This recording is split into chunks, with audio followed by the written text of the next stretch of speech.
first discovered her passion when she was just 13. That was the first time she got behind the wheel of a race car. It's a sport she loves so much that she delayed her admission to Harvard to pursue her dream. Now she's the only female teenage professional sports car racer in North America. Check out this video of her going 170 miles an hour. Woo!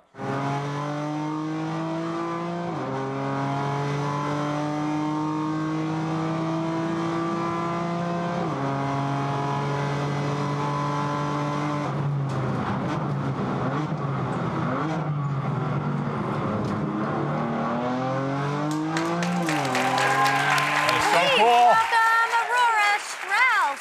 Thanks for being here today. Thank you so much for having me. I could go to sleep to that sound. That is the coolest sound ever. Now, we heard you recently made history. I did, actually. That is why I'm wearing this hat. My race suit is in a trash bag covered in champagne right now, which is good news. So I actually was leading a race about 2 days ago, and for the first time in history, both women on track, there are two girls on track, which is strange in itself, they were both leading their respective classes, which has never happened in sports car racing before. Oh, so, wow. That's great. Yeah, thank you. And you had a decision. You had a decision to go Harvard race car driving, and you chose race car driving. Well, for now. I'm currently enrolled in the class of 2022, so I am heading there in August. I needed to take this year to continue my momentum in my career. I knew that I was reaching a critical point where I could either push this opportunity forward or I'd have to let it go. Yeah. So there's no other better time to do this.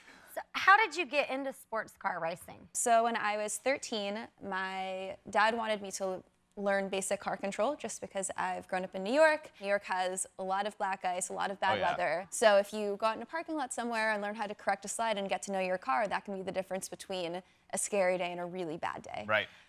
So I was never supposed to be a race car driver, put that out there.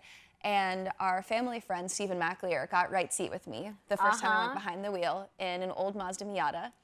And the second you go 100 miles an hour for the first time, that's usually the start of a slippery slope. That's where you get hooked. Yep. So you either get hooked or you don't, and that was my eureka moment. So I knew pretty much from that point forward I'd be doing it for the rest of my life, and Steven held my hand from that point forwards.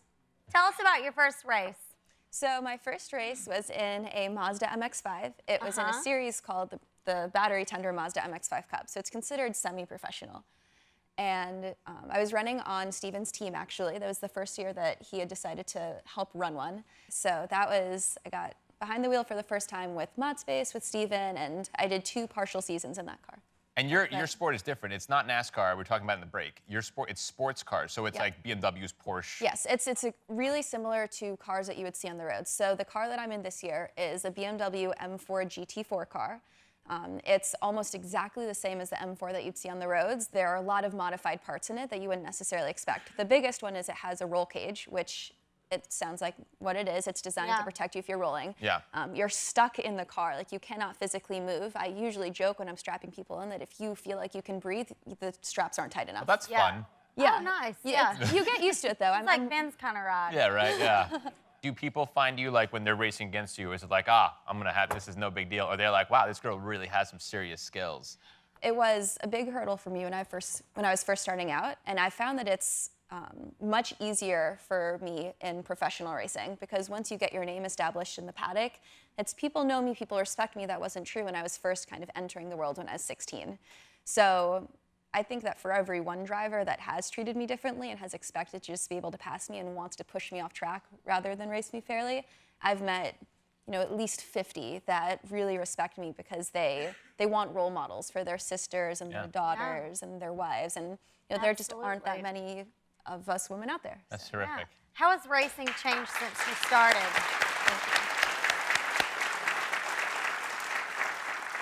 Since I've started, I think the face of the motorsports industry has actually changed a lot, which is a weird thing to say. I've only really been in it for 3 or 4 years.